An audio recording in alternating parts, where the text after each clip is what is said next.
Almost every product you buy, every journey you take, and every piece of food on your plate has one thing in common. At some point, oil was involved in getting it to you. Oil is not just a fuel.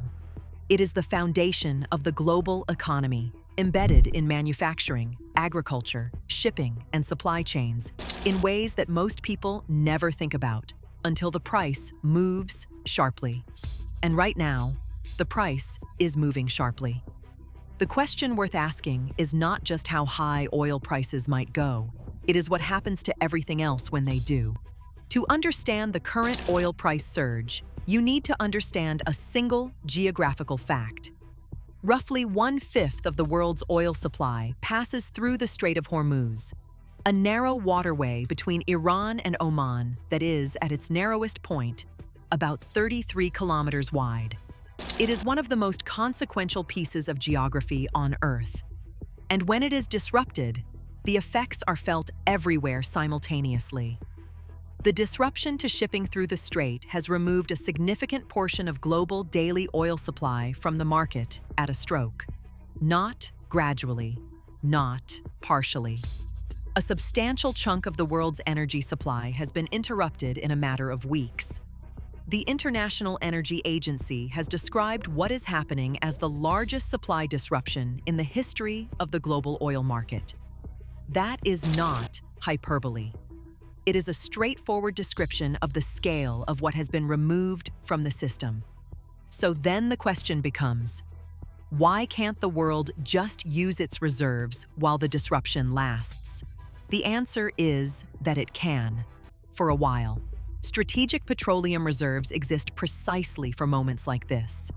Alternative shipping routes have been activated. Production from non-Gulf sources has been ramped up where possible.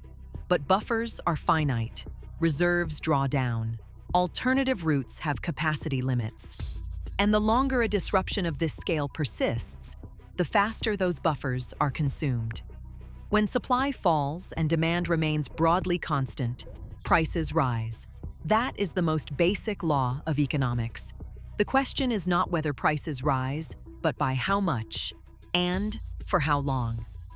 Some analysts have argued that at current levels of disruption, prices may need to rise significantly further before they reach what economists call demand destruction. The point at which prices become high enough that consumers and businesses are forced to use less oil, reducing demand to match the reduced supply. That balancing mechanism is real.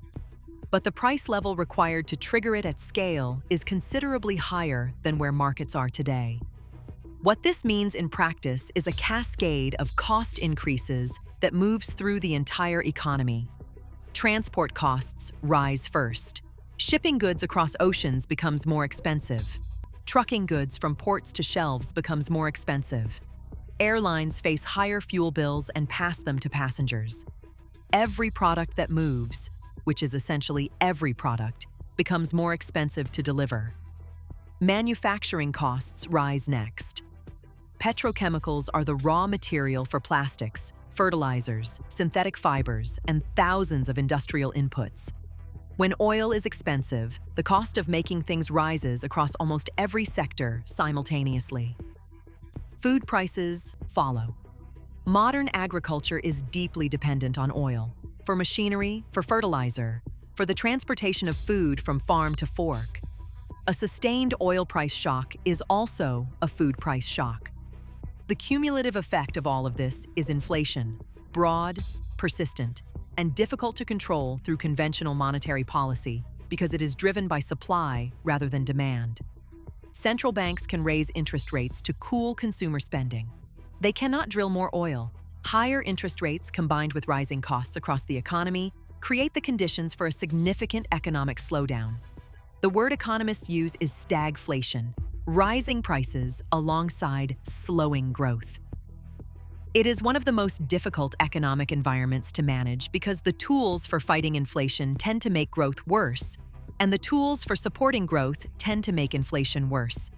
So, could an oil price shock break the global economy? The honest answer is that it depends entirely on how long the disruption lasts and how high prices go before supply is restored. A short, sharp shock, resolved within weeks, is something the global economy can absorb. Painful, inflationary in the short term, but manageable. The historical precedents suggest recovery is possible. A prolonged disruption, one that persists through months rather than weeks, is a different proposition. The longer the supply shortage continues, the more reserves are drawn down, the higher prices climb, and the more the cascade of costs described above feeds through into the real economy. What the Strait of Hormuz situation has exposed is something that was always true but easy to ignore during stable periods: that the global economy runs on assumptions of energy availability that are more fragile than they appear. One narrow waterway, 1/5 of global supply. And the ripple effects reach every corner of the world economy within weeks. Whether this becomes a footnote in economic history or something more significant is a question that is still being answered in real time. At Macro Breakdown, we break down the economic forces shaping the world, clearly and without the noise. If this video gave you something to think about, subscribe and we will keep covering the stories that matter. Drop any questions in the comments below.